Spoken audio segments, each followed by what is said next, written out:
Last time on Eidolon Pop, Professor Brooks's class ended up at the Estate, a massive, enigmatic mansion towering over the shadowy realm known as the Undertow. There they met Joanna, the mansion's genteel but disturbing butler, and Ron Wee, the master of the estate, who seems to have some kind of history with Quentin. They were led to a room containing a shadowy version of their classroom, and when they awoke to their Eidolons and defeated the monsters inside, Joanna declared them the new custodians of the estate and sent them home to prepare for their first day of work tomorrow. Back in the real world, Sloane cut class, while everyone else discovered that Quentin's classroom was now jam-packed with students. What the heck's going on?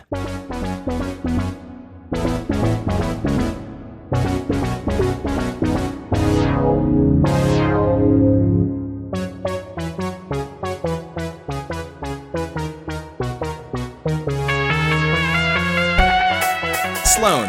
Oh, hello. Before yesterday, did you have any religious or spiritual beliefs? Any superstitions or belief in the supernatural? I was raised Methodist, but kind of just never really stuck, so my parents gave up. And as far as, like, the supernatural, I always thought it would be really neat if it existed, but I could never go all the way in. I could never be a true believer. Okay, so you would describe yourself as kind of skeptical? Skeptical, but really... Yo, if I could meet a ghost, yeah. So given that, how do you feel about having met, Joanna and Stapleton and the bunch? Fucking hate Joanna. Cannot stress that enough. I think I'm reeling a little bit. Like, it's a lot. But, like, as I'm settling in, if I remember right, I'm eating popcorn and watching a movie with my Eidolon, which is a really tacky dragon statue.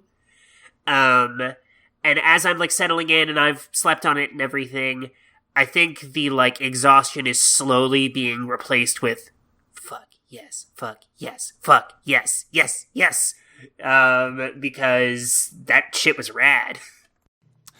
How does it make you feel that, like, at least for the time being, it seems like, yeah, this magical supernatural world is real, but your role in it is turning into a janitor, like you said last time? Not great, but there's always room for improvement. So, okay. I would rather have my foot in the door in the magical shadow realm, and maybe do some dope shit along the way versus, being a regular college student in the decidedly not magical shadow realm.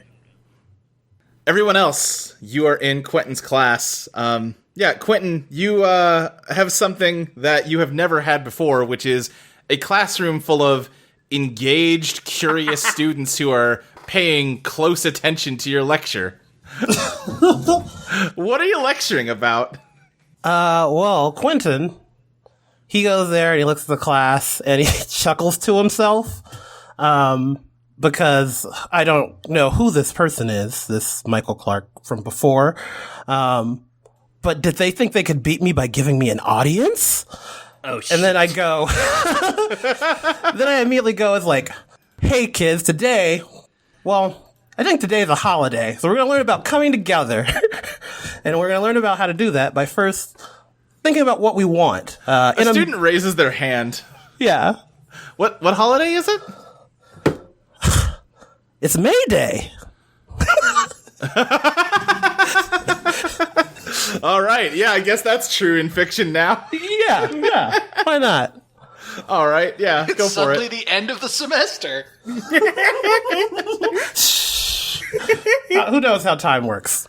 I mean, I said before it was the first class after spring break, so if it's a late spring break, I guess, sure. It does kind of line up if you squint a little bit. If you squint. Okay. So yeah, since this is talking about narrative, whatever the name of the class is. Every good story starts with finding out what people want, like what they need. If you've listened to a musical, like an I Want song shows what the character cares about and what they're willing to fight for. Me, I believe in education and reaching your pure potential. And I want to use my power like old times. Okay. To do what? Spin an overdrive. Uh-huh. To do a move from the Alchemist book, which okay. is... Oh, are you trying to do social transmutation? Social transmutation.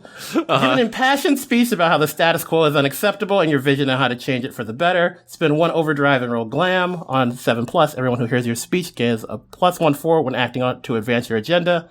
On 10+, any GM controlled character hears your speech and will buy into your vision.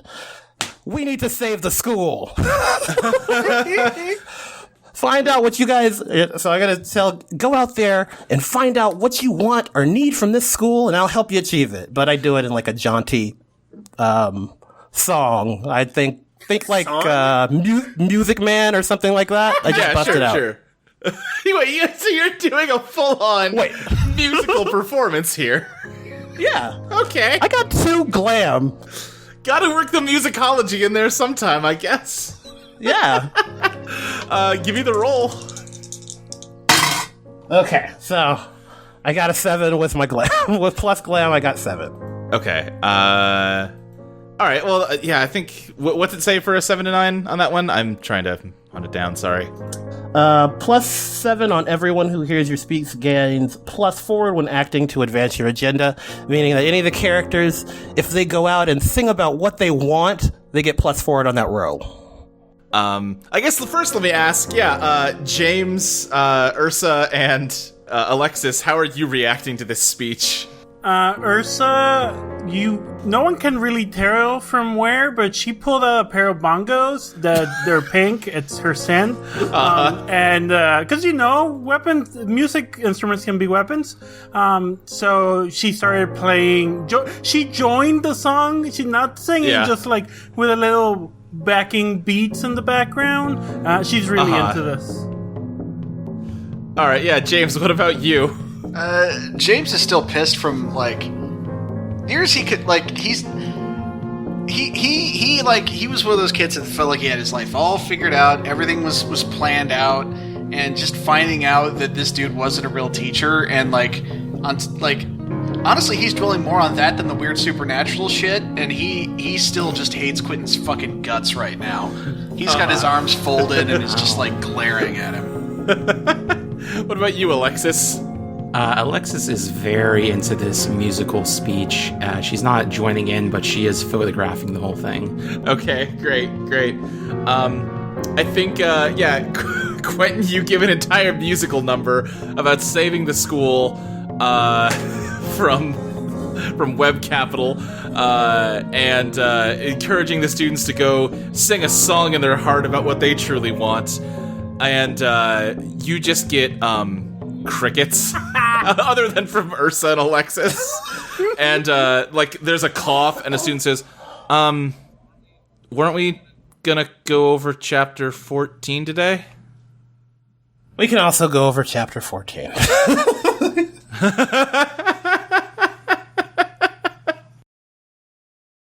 Okay. Yeah. So they're all just waiting for you to start. Okay. Who would like to summarize the reading? Smart play.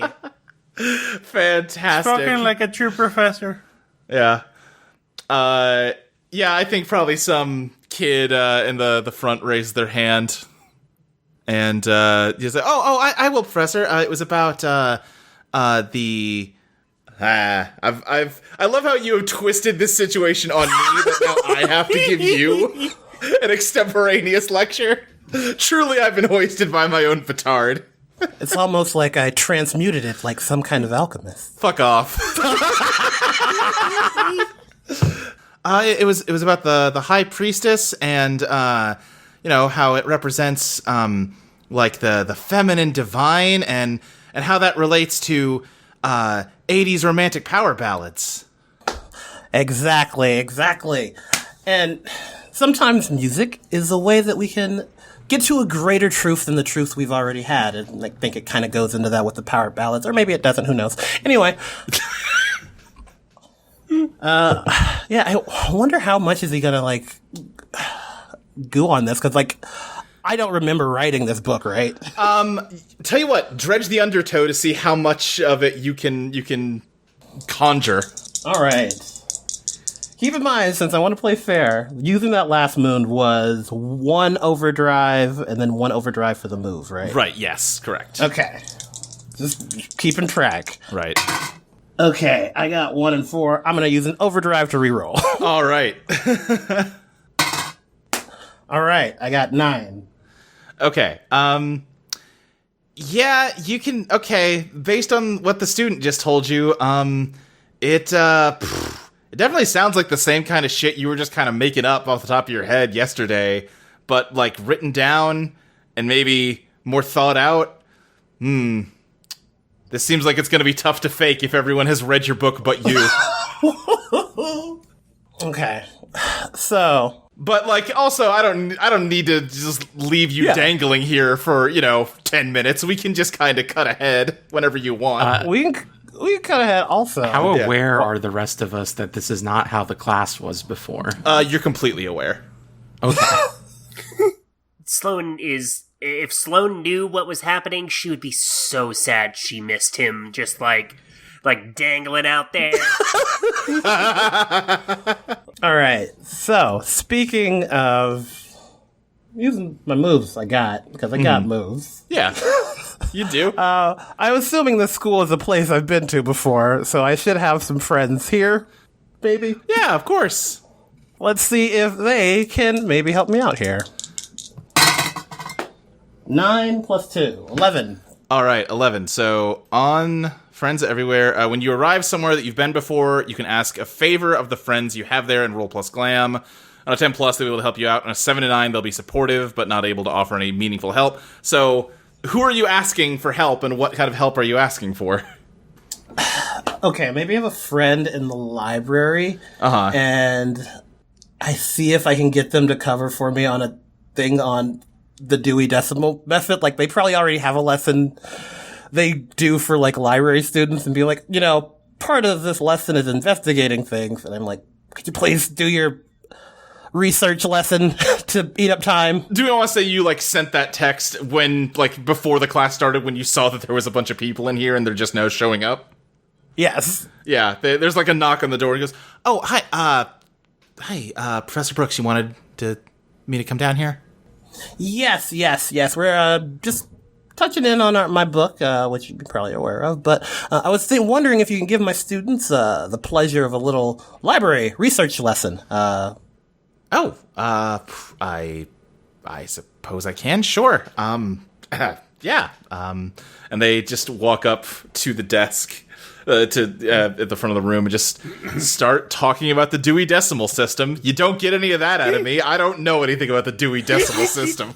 I love that this just turned into us trying to, like, force each other into talking about things we don't know about. Forcing each other into a snafu. That's what games are all about. Yes. But yeah, Quentin definitely texts a bunch of, like, thank you saved my life, I owe you so much, oh my god. As you're sending those texts, Quentin, one comes through on your phone from your partner, who we said his name, Caroline, and it says, craziest thing this morning, I wasn't quite awake when you left, and I could have sworn you said you were back in it, but of course I misheard you, right? God, I wish you had. No, it's happening again.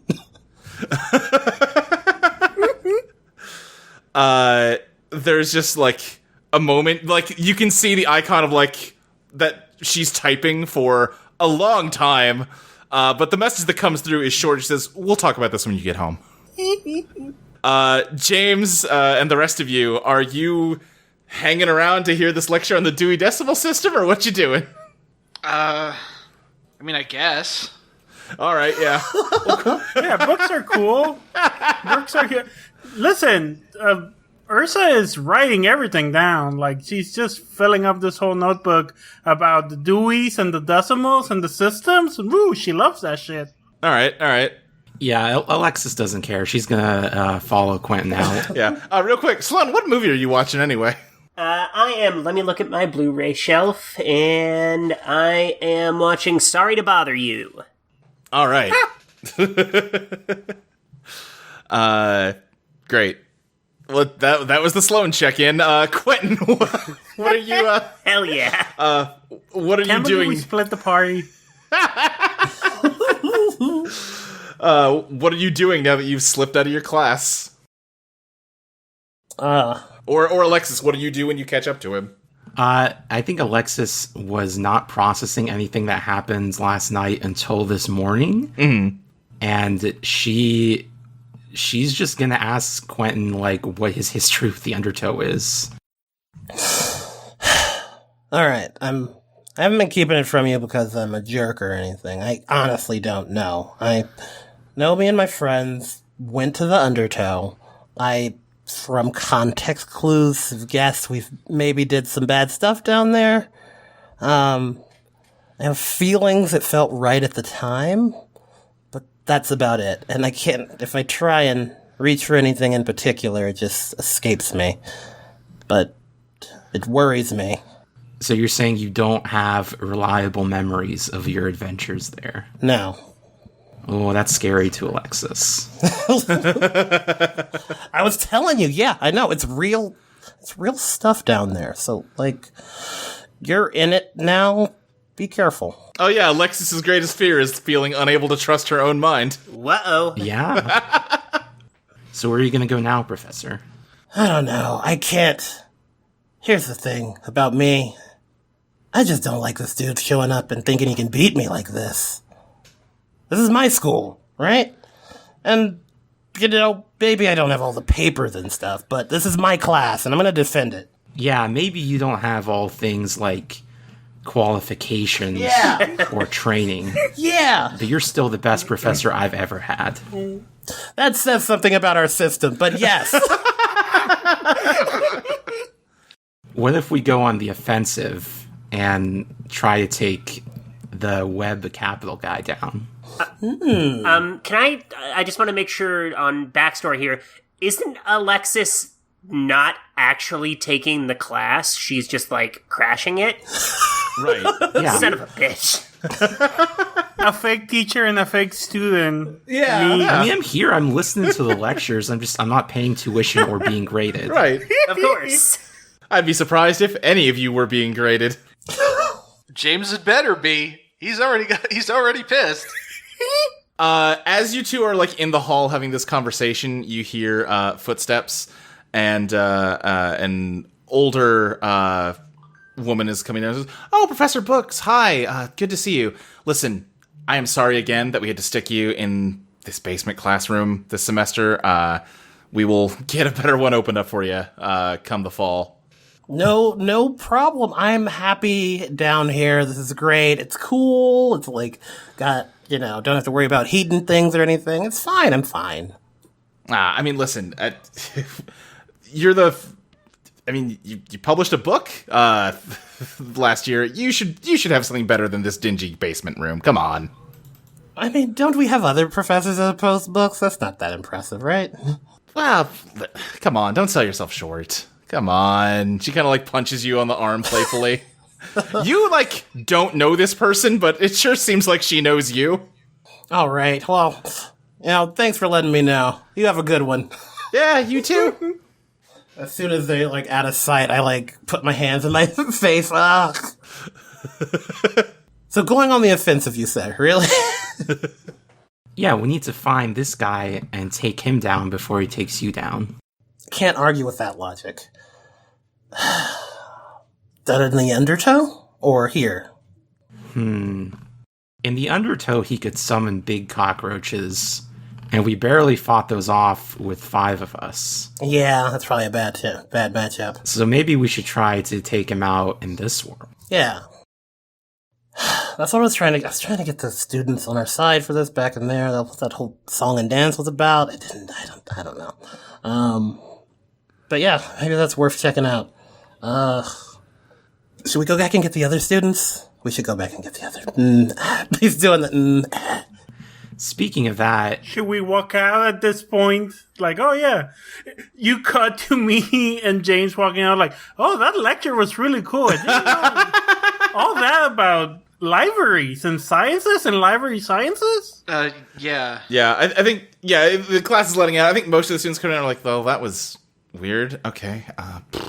Like, everyone seems a little confused and maybe slightly irritated.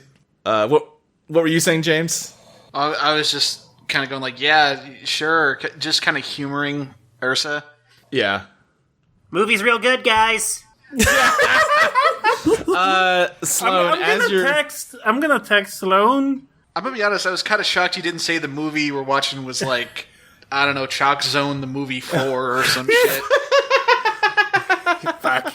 What a missed opportunity that was. Yeah. Hey, you gotta deploy the Chalk Zone card, judiciously. Yeah. You can't just go to Chalk Zone every time. I'm literally right next to the shelf, to the movie on the shelf is Reign of Fire, and I was like, well, maybe that's a little too on the nose.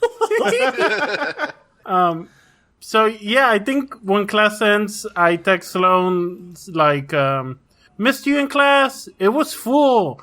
Surprise bear sticker. And then it's like, we learned about library sciences. Bear sticker reading a book. I read the text and just reply back, skull emoji, skull emoji, skull emoji, popcorn emoji, dragon emoji. Okay. She's watching a movie. Sloane, as you put your phone down from texting, before you turn your attention back to the movie, your eye catches a laminated sheet of paper sitting on your dresser that says bus schedule in big block letters at the top with a little cartoon drawing of Stapleton waving at the viewer. Wait, oh god, is the drawing moving? No, just like, Okay. yeah. No. No Chalk Zone antics here. Oh, shit, what's this? And I pick up the paper, and I just, I hate this. I take a picture of it, and I send it to Ursa with the poop emoji all over it. The only thing it says is the next bus will be arriving at 7:07:07:07:07:07:07:07. It seems like no matter how long you read that line, there's just more 07s. But then below that, it says, for help with converting undertow times to real time, please consult your employee handbook or call the estate at... And there's a phone number written there, but like, if you try to actually parse the numbers, you start to get just a horrible headache so bad that you like can't make sense of what you're looking at. Can I try and dredge the undertow to try and understand it more? Yeah, go for it. Okay, looks like my bazaar is 0, and I got a 6. Okay, great. So mark experience. Great. Yeah, you try to force yourself to stare at this number, but just the longer you look at it, you don't manage to interpret any of the numbers. It just gets more and more... Infuriating?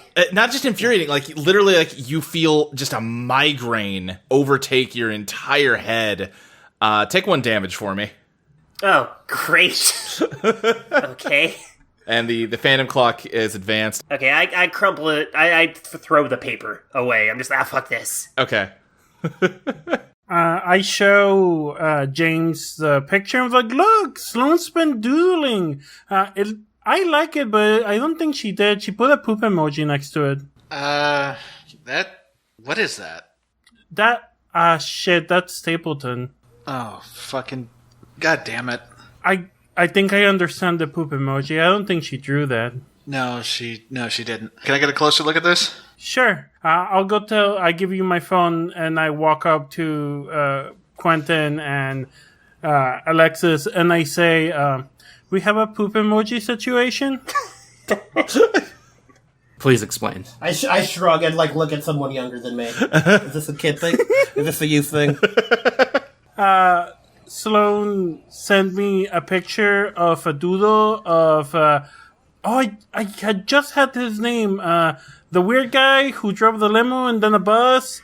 Stapleton. A picture of Stapleton that I thought she drew, but I don't think she drew because I think there were numbers next to it, maybe like a schedule, and a poop emoji, so I think it's bad. Doesn't sound great. Yeah, James is going to walk up and be like, yeah, it's a bus schedule. I'm not fucking taking it. But what if James, you're not interested in learning more about this magical dimension? Absolutely not. What if the bus takes us, though? Well, buses only take you if you get in them. That's how buses work. We can just call them. I don't know. I do have a photograph of the phone. You do, that's true. I once met a bus that, like, grabbed you, like, opened up its jaws and swallowed you whole if you weren't, like, careful. like that one movie. I think it was a cat bus. What movie? Yeah, like that one movie. Chalk Zone 3? Yeah. We can't. You're milking the Chalk Zone gag too hard.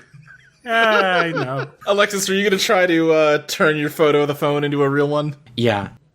I'm gonna put my photo of the phone into my cat's mouth and mold reality. Okay, go for it. Yeah, it's 8. Okay, I think it turns into the phone. You can see it sort of taking on the silhouette of the very fancy, like, old-fashioned phone, but then its silhouette almost, like, collapses in on itself, and it just turns into, like, a rotary phone. Like, just a normal, like, old-fashioned, like, not that old-fashioned, but, like, 80s phone. Does anyone know how to use a rotary phone, Professor? Now's my time to shine. I use the rotary phone. Do I know the number to the undertow?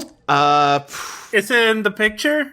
7. Yeah, it's in the picture, but you can't read it. I'll read it. I can read undertow. Dredge the undertow? Yeah, go for it. That's a 6 and a 1 plus 2, 8. That's math, right? 9. Yeah, you actually can't read the number, but when you look at it, you know that if Quentin just picks up the phone, it will automatically dial. I pick up the phone. Okay, yeah, it doesn't even, you don't hear, like, dialing or anything, just, you hear a click, and then you hear, "Thank you for calling the estate. Unfortunately, due to a recent security breach, we cannot send limousines to any caller. Please provide the 47-digit password." I pass the phone to the professor and say, I think this is for you. Thank you? Are you my secretary now? This is weird. Thank you. You should pay me then. Secretaries should be paid. Labor is, wages. I have no money. "I'm sorry, I didn't catch that. Please enter your 47-digit passcode, or if you'd like to be connected to another department, please say so now." Right, y'all have fun with whatever the fuck this is. James walks away. As James walks away, I say, "I saw you took care of Lore down there. You did good." "I'm sorry, I didn't catch that." And then I hung up with the phone and, like, tried dialing it again. okay, yeah, as soon as you pick it up, you just get, "Hello, and thank you for calling the estate. Unfortunately, due to a recent security breach, we are unable to send a limousine to any caller without first getting a passcode. Please enter your 48-digit passcode now." Wait, I have to know. Did it get longer, or was that a mistake on your part? no, it got longer. Okay, very good. I mean, I assume it's 070707, but maybe not.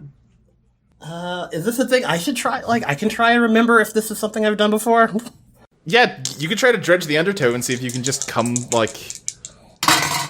Great. No. Bad. 4. Let me actually write it down this time. 4. Failure. Great. Yeah, get XP. Yeah, try and say a passcode into the phone. Quidjibo. "I'm sorry, that is not a valid passcode. Please enter your 48-digit passcode now, or if you'd like to be connected to a different department, please say so." Okay, pass it back to me. I grab the phone. Oh my god. I'm gonna try it one last time. This is my best ad. Stretching the undertow. 5, 6, 7, 8, 9. You know what? I'm spending an overdrive to reroll the 2 because it was a 5 and a 2. Okay. That's a 5 and a 2. That's a 9. All right. You intuitively get the sense that maybe you should ask about those other departments instead of trying to guess an absurdly secure password. Can I say that as a customer service rep who has to troubleshoot people using phones every day, this is killing me on the inside. There's no escape. So I say, other departments? Who would you like to speak with? Joanna? One moment while I connect you. That's gonna get cut with actual... Oh, you better not cut it.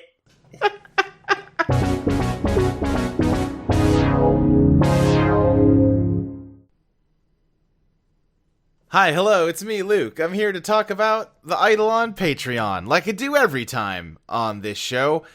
If you go to patreon.com/Eidolon Playtest, we have a bunch of cool stuff there that you can get in exchange for giving us money. For $1 a month, you get every episode of this show a full week in advance. For $3 a month, you get my GM notes from each session, as well as a monthly behind-the-scenes podcast where me and Molly talk about the design of the game that we're making.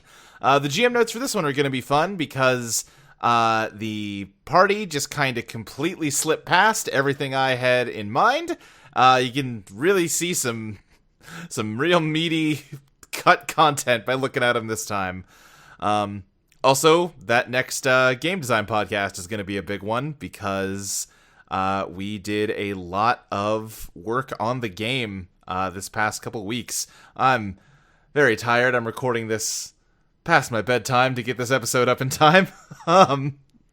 Anyway, for $5 a month, you get immediate access to the current draft of the game, as well as future updates to the game. Anytime we make big changes, we publish a new PDF to the Patreon.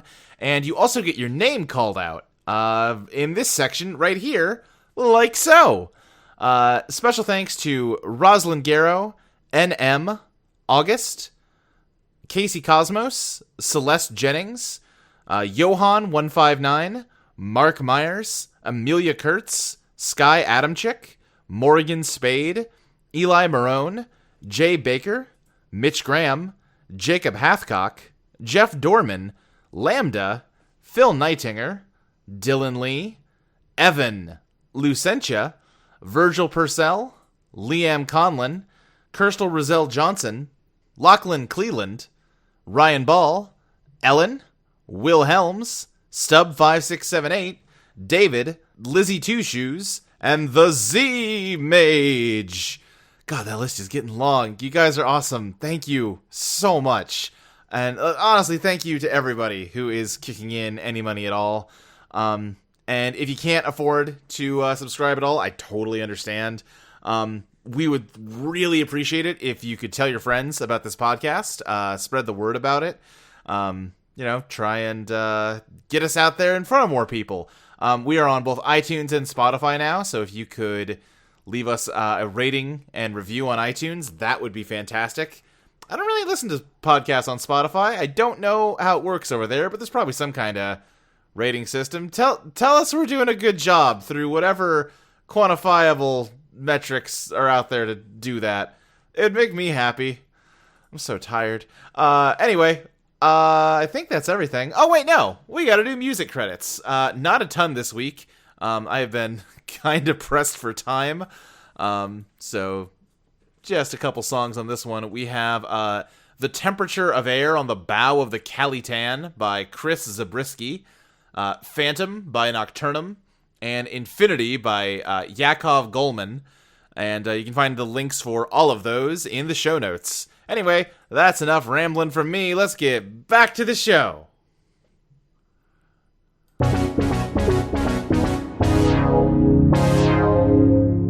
Hello, this is Joanna speaking. How may I be of your service? Hi, Joanna. This is Ursa. What the hell? What? Pardon me? schedule, phone, something going on here? Should we just walk away, not of forget? course, yes. We provided bus schedules for all of you to get here for your first day of work. You better get over here soon if you're going to make it on time. Sounds good. Professor, the phone's for you? Pass it to the professor. Okay, hello. Oh, Quentin. Oh, I am so pleased to speak with you again. Actually, I had a little bit of a discrepancy I wanted to speak with you about. You have an Eidolon, which means you are most assuredly a servant to work for the estate, but my memory was not failing me. I can find your name right here in our guest book. You were a guest previously, and, well, I just don't quite understand how both things can be true. The only constants in the world is change. Isn't that the truth? Well, I'm sure it was just some sort of clerical error. It's no major issue. But as I was telling your companion just a moment ago, you really should make the effort to catch the next bus over to the estate if you're going to be on time for your first day of work. James is gone, right? Oh yeah, he's Yeah. And what would be the consequences for not showing up for work? Oh, well, I mean, we can go through the various disciplinary actions that would be enacted for tardiness or absenteeism, but I would rather we not start off on that kind of foot, wouldn't you? Yeah. Okay. We'll be right there. And I go to Laura and Ursa. I'm like, text them that they should probably go on this bus.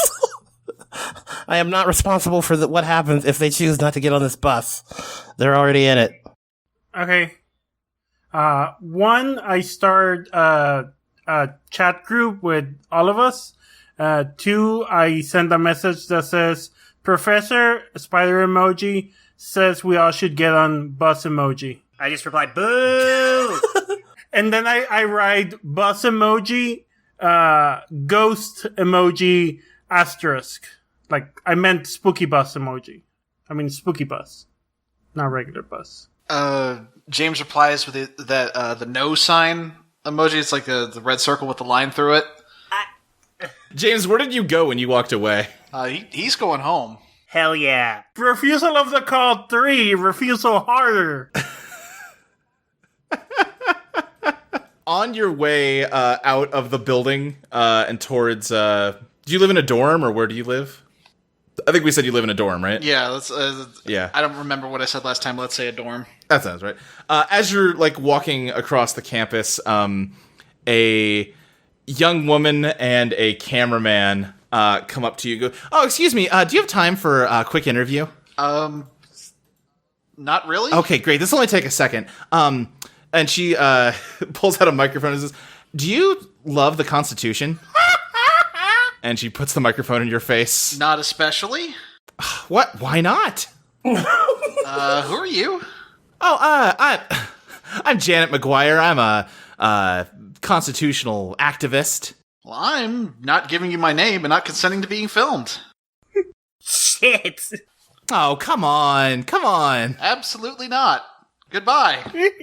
She just kind of looks at her camera and goes, another liberal snowflake college student can't even debate in the marketplace of ideas. Am I right? You doing okay there, Luke, buddy? Needed an outlet to vent a little bit?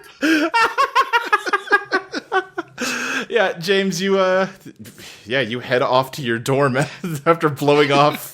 Yeah, I'm sorry. I'm sorry to shoot down this bit you had going. You're fine. There's no way my character was gonna stick around. That's totally fine. Don't worry about it. Yeah, as you step into your dorm, you see a bus schedule just like Sloane sitting on your desk. Is it identical to Sloane's, gibberish and everything? Yeah.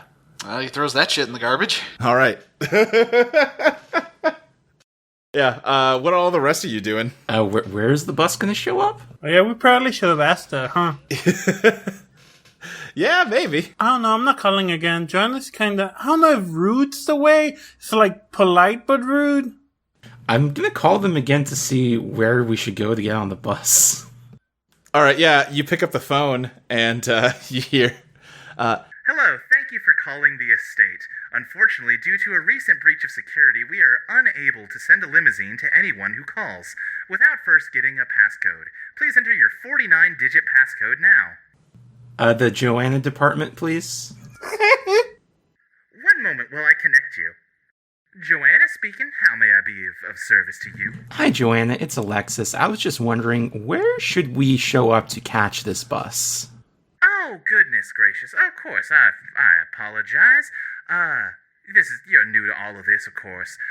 Just find a door that you don't know what's on the other side of, and open it up. Okay. And one more thing. I don't think I quite understand the time system on the flyer. Could you convert that to Eastern Standard Time? Oh, goodness, I do not have much of a head for mathematics. I do apologize for that, but the next bus will be coming very soon. Okay, and just one more question, Joanna. Thank you for your patience. What happens if some of us are refusing to go? Oh, goodness, why are they refusing? They're just not into this whole deal. Well, it is an occupation. It is not, they're certainly welcome to resign before even beginning the first day if they really want to. I will have to file that paperwork. It may take some time to get that done, but if they change their minds before I've finished clearing them from our roster, they're certainly welcome to join us, but, that's their choice. Okay, just one more question, actually, Joanna. Of course. Why is the world different than it was yesterday? What do you mean, darling? Like, there's way more students in Mr. Brooks's class than there was yesterday. Oh, of course. Well, it's because you cleaned that room so wonderfully, I might add. Okay. Thank you, Joanna. We can go into more detail during your employee orientation. Okay, where'd you say the bus was again? Any door that we don't know is on the other side. That's right. Okay, I'll hang up now. I'll see you soon. We gotta go to any door that we don't know is on the other side. Okay, that makes sense. I've worked here a decent while. I know where most of these doors go. The door behind the chemistry lab, not the closet, not the restroom. You know what I'm talking about? Yeah, one time I had to go to the restroom and I accidentally went through the wrong door. Okay, so you have seen what's behind there. Never mind. Yeah, it's just like a kind of closet. I guess I'll go to, like, the financial office. All right, yeah. I've never been there before. Yeah, great. Oh, yeah. Real quick, though, if I could do a side thing. Yeah. James is going to text Sloane and see how she's doing. Aw. I love how much of this audio podcast we're doing is devoted to us describing text messages. It happens. Presumably that'll happen less over time. It's the best. Yeah, just give me a quick generic little, hey, how are you doing?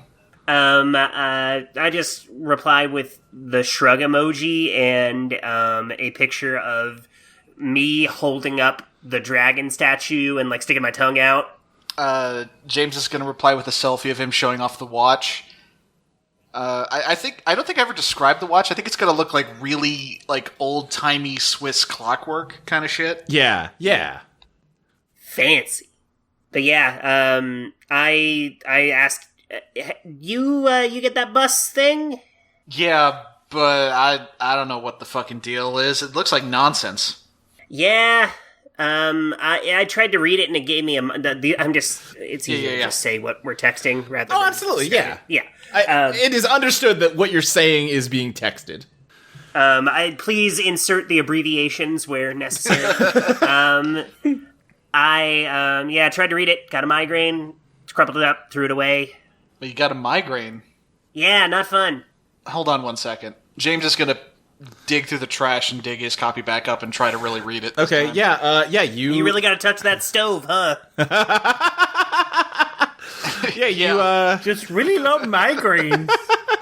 You feel an intense headache anytime you try to read the phone number. Oh, Jesus. Ow. He's going to text back, nope, yep, you're right, migraine. It works. I asked how class was today. Fucking weird and also really boring. We learned about the Dewey Decimal System, and the professor wrote a book at some point that he doesn't seem to remember. He can write? Yeah, who fucking knew? Sloane, as you get that text, you kind of look over and you see that a copy of that book is sitting on your bookshelf. Son of a bitch! I take a pic. Truth be told, I wasn't aware he could read. Oh! Wow. We really don't like him, do we? Wow, really roasting. I feel bad. But I won't stop. I take a picture of the book and send it, and I'm just like, what the fuck? What is this? How did this get in here? What is this? Yeah, all of the other people in the class had it. Oh, by the way, there are a shitload of more people in the class I've never seen before. Fuck this. Okay, we gotta go to the bus. We gotta do it. It sucks. We gotta go. We gotta figure out what the fuck this is. How do I get to the bus? I don't know. I don't want to do it. Group text. Group text. I'm not gonna. Alexis is going to text everyone to go enter a door that they don't know what's behind it, and if they don't do it, then they're super lame, and she's not their friend anymore. You know exactly how to get Sloane to do things. Ursa replies, I'll still be your friend, but I would rather not be alone doing this thing. James doesn't want to leave Ursa hanging. He's gonna do it. Fuck it. I just, get dressed, grab the dragon statue and put it in my purse. Mm-hmm. And I walk out of my dorm and walk down the hall and start jiggling apartment handles to find one that is not locked. Great. Can I... What move would I do if I want to try to solve the fucking... door where I don't puzzle, whatever the fuck. What do you mean by solve the puzzle? I don't know. Figure out what this means. Like, find a door where you don't know what's on the other side. Because I'm assuming there's a trick to this. Like, is there a specific door we just need to figure out, or is it just literally just any door where we don't know what's on the other side? It's literally any door. Oh, okay. So Yeah. sorry about that. I assumed it was a riddle. No, you're fine. When in doubt, the DM is trying to trick you. Would it work if on an apartment that I've never been in, I know there is an apartment on the other side, no idea what's in the apartment, no idea who lives there. Does that qualify? Yeah, no, I think that qualifies. Cool. But let's cut over to the other group who is walking towards the bursar's office. Michael Clark, businessman, is walking towards you as you walk that way. And he kind of, catches your eye. He's like, oh, Professor Brooks, hey! Hey, buddy. Hey, I am so sorry about yesterday. I'm so glad we got that mix-up straightened out. Really, I can't apologize enough. I hope I didn't offend you. Well, you did, but past in the past, we can, move forward. All right. Yeah, hey, you know what? It was my fault.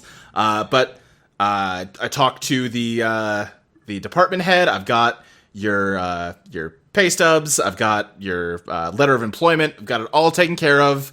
So we're fine. And listen, between you and me, you're probably not going to be one of the people we let go. So I wouldn't worry about it too much. Quentin lets out a big sigh of relief, whew, thank you so much, you're so kind. And you hug? You hug her? You hug guy? I go in for a hug. This is our second time speaking. I'm gonna take a rain check on the hug, how about? But, okay, alright. Alright. But, I'll see you around. And yeah, he walks away. I don't trust that guy. Me neither. Me, not a single, not an inch. I don't trust him. I don't trust not huggers in general. It's a hug. It's like a warm smile around your arms. Okay, alright. Okay. But anyway, that guy sucks. Hugs are good. I like them. Honestly, I was just trying to take his wallet to see what it's doing. Professor! Or, yeah, do I just say that? I was I was trying to hug him to make sure he was feeling good. No, I do not believe you. I think you were trying to commit a crime, which, honestly, that's fine. Quentin, you get a text from Caroline again and said, it just says, what time you're coming home today? Your morning class is over, right? You're probably on your way? I got a thing. I got a bus thing. Like, they trapped me in a thing, in an obligation down there. I can't leave them. I got some students tied up into it. I can't just, like, let them, I can't just leave them like we were, She doesn't answer. Wow. Ooh, left you on red. All right. Now, obviously, Quentin is very frustrated. This has been a bad 2 days. So, like, all right, let's get in the door and go down there and figure out what's going on. You know what? I also haven't been in the financial office either, so that should work. I don't think Ursa has, right? No, I don't pay. I use some weird shadow magic to enroll in all my classes. Y'all are a group, a teacher that doesn't actually work here until now, apparently, and 2 students who don't actually go here. I mean, I go, just no one charges me. You open the door to the financial office, and you are looking through it, and it's almost like a mirror of the outside. Instead of like a door into the building, you walk through it and you're outside again with the building behind you. But the lighting very rapidly changes, and the buildings around you start to dissolve into that kind of dark, oily liquid that you almost drowned in last time. But this time it's kind of, you're outside, so it's not so bad. Yep, we're back in Melty Town. Great. I fucking hate it here. You hear a, like, weird, low growling from somewhere behind you. I immediately drop my glamour and I'm a bear again, and I, like, claws out, turn around. There is kind of a blobby shadow monster with long, spindly arms. Ursa, you recognize it as the same kind of thing that clawed at your ankle last time. I reach for my heart-shaped backpack, put my hand and pull out a pink spear, and I throw the spear at this person. All right, give me a bombard roll. Okay, that's 6. You know what? Screw it. I have one more overdrive. I'm re-rolling the 2. That's right. a 4 and a 2. That's a 4 and a 2. That's a 6 still. Okay. Mark experience, Fabby. Yeah, your spear goes wide and it begins to rush towards you. What do y'all do? Is the door closed behind us? Yeah, the building is gone. Fuck, not this again. Sorry, I'm looking up a thing real fast. All right. Okay, Quentin is gonna rush the attack and just, like, punch it. All right, yeah. I'm just gonna punch it with 8 arms. My Eidolon is just gonna, like, or it. All right, yeah. Give me a scrap. I'm not great at this, but here we go. We have 6 plus 0. Does anyone want to assist me in this? Yeah, I don't really have any useful photographs, but I guess my cat has claws. That's true. So I'll assist with her claws. Great. Give me a help roll. 8. All right. I think Alexis, you are going to kind of rush in ahead and what's your Eidolon called? Vivid memories turn to fantasies. Right. Vivid Memories is going to attack, and the monster is going to counterattack, take 2 damage from that. Aw, shucks. While it's distracted, it leaves itself open for Quentin to attack it, and Speaker Box punches it a bunch and just causes it to completely dissolve. Yeah, we gotta keep your eyes on a swivel. I give Vivi a little pet, like, good job. Thanks, y'all. That was the thing that got me last time when we were in the water. Remember the bad water? And then I was bleeding? That was the thing that did the bleeding. You see the, like, horizon line almost start to shift, and you realize that it is dozens of blobby shadow monsters like that slowly closing in on you. Ah, shit, there's more. But then a city bus runs over a dozen of them. Does it, like, splatter all over everybody? Yes, yeah. Group, I'm all goopy. Great. Hell yeah. Sloane, you open a random unlocked apartment door and step out into the same, area that everyone else is standing in, just in time to get splashed by shadow monsters. Oh, God! And James, were you trying to come in, follow along too, or were you staying back? Yeah. Okay. I was trying. Yeah, I think you come in just after the splash, so you're fine. What happened to you all? The fuck? We got gooped. I'm wiping my face and everything, like, what the fuck? We should get in the bus. There's more of those blobby creatures, and they hurt. The bus door opens and Stapleton's there. He's like, I wouldn't recommend dawdling. I do want to be clear, it might just be a flavor thing. James is still bringing the baseball bat with him. All right, yeah. Now, he's a very weak guy. He's one of those guys who's convinced himself, like, yeah, I don't really fight or anything, but, I could defend myself in a pinch, surely, but no. I am gradually hating James. James isn't a bad guy. He's just going through a lot right now. Sloane is, like still kind of recovering from walking through a door portal and getting splashed with the shadow monster guts. And then Stapleton, the little goblin, goes like, hello. So she's like trying to squeeze out her clothes and everything. She's taking on just a second. Can I turn my Eidolon into a blow dryer to try to heal Sloane? I know you had damage before, stress sure. damage. So, yeah, sure. Hey, question. I was listening to Rock. Do Eidolons, do ties go both ways for this move or not? Yeah, if you both have a tie with each other, then yeah, that'd be +2. Yeah, we do. Okay, cool. That's a 9, all right, 10, 11. yeah, Sloane, you get 3 HP, so you're all the way up. Cool. I give... And we're slightly drier, I hope. Yes. Oh, I'm dry as hell. That's very effective. I high five Ursa, and thanks, and I get on the bus. Yeah, let's rush on this bus. No problem. As you all hop on the bus, Ursa, as you get on, Stapleton just kind of shoves a scratchy, it's not labeled U-Haul, but it's like that kind of U-Haul blanket. Like, please put this down before you sit down. I sit down without it. Oh, no, he was just giving it to Ursa. Oh. Yeah, because he's racist against me. I spent all night with a lint roller in here. Weird shadow racist. Oh, I thought it was the slime. I'm sorry. I didn't realize it was racism. There's always going to be a little bit of slime in the undertow. Oh, God. Okay, yeah, sure. But hair is just annoying. Yeah, sure, you don't like hair. Fuck you. Wait, hold on.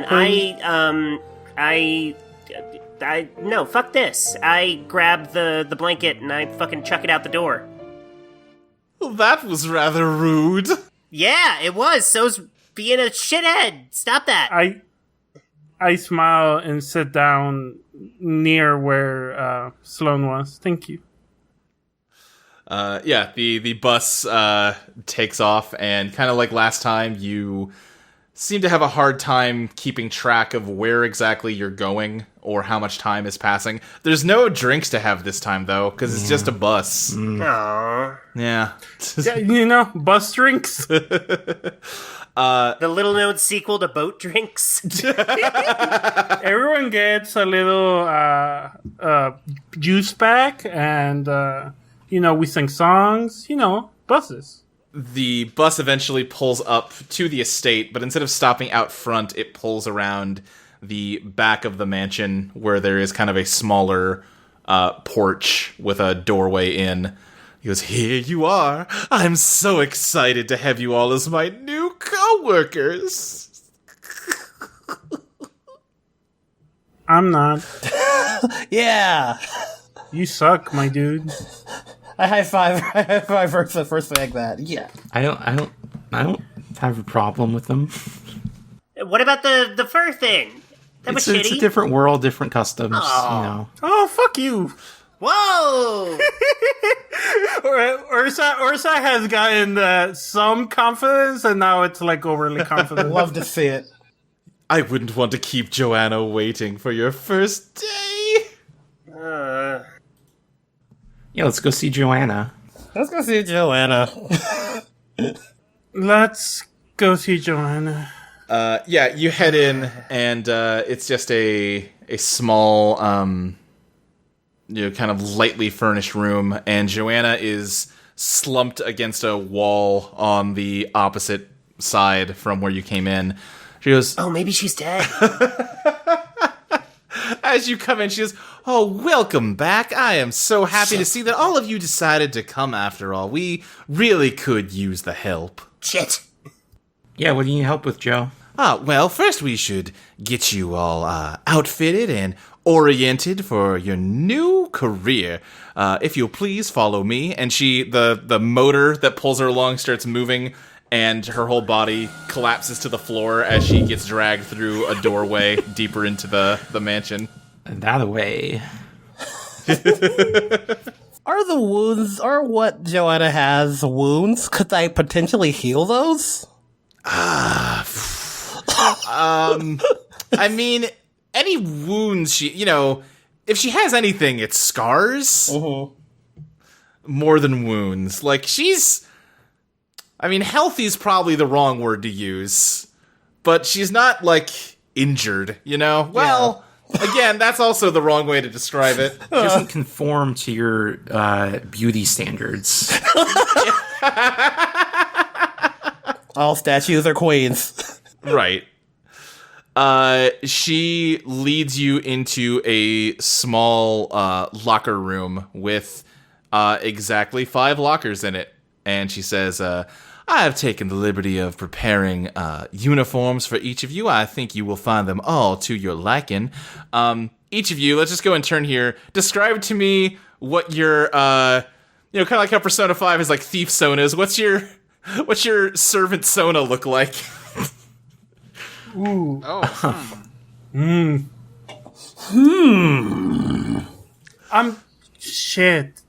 I'm very tempted to say maid outfit. I mean, it can be a maid outfit. Live your truth. It's the aesthetic. It's a bear girl in a French maid outfit. Yeah.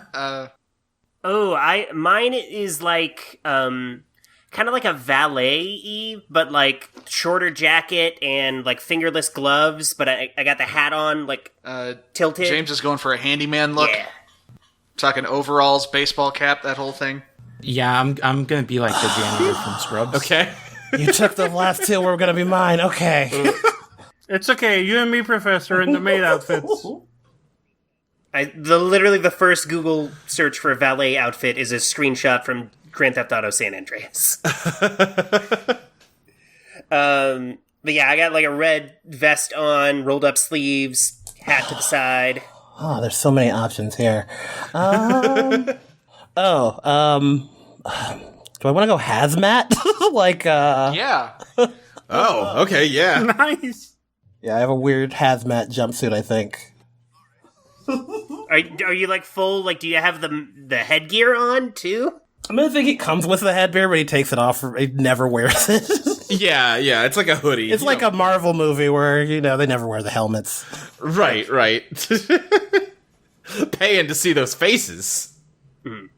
Yeah, you all get dressed, and Joanna just says, fantastic. Well, just come along with me. I've prepared a short video presentation for you all.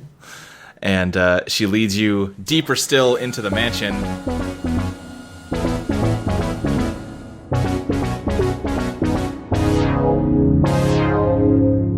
Eidolon Pop was produced by Audio Entropy. You can find us on audioentropy.com as well as patreon.com/Eidolon Playtest. You can follow the show at Eidolon Playtest on Twitter. You can follow Fabby at Fabby Garza, Crystal at Arcane Crystal, Ty at Sirius Tyberius, Zoe at Blankzilla, Mike at Mike Loves Rabbit, and me, Luke, at SSJ Speed Racer. Special thanks to Maxie Knightley for our theme song, Party Crasher. Eidolon Pop will be back on May 25th on the Patreon feed and June 1st on the free feed. See you then!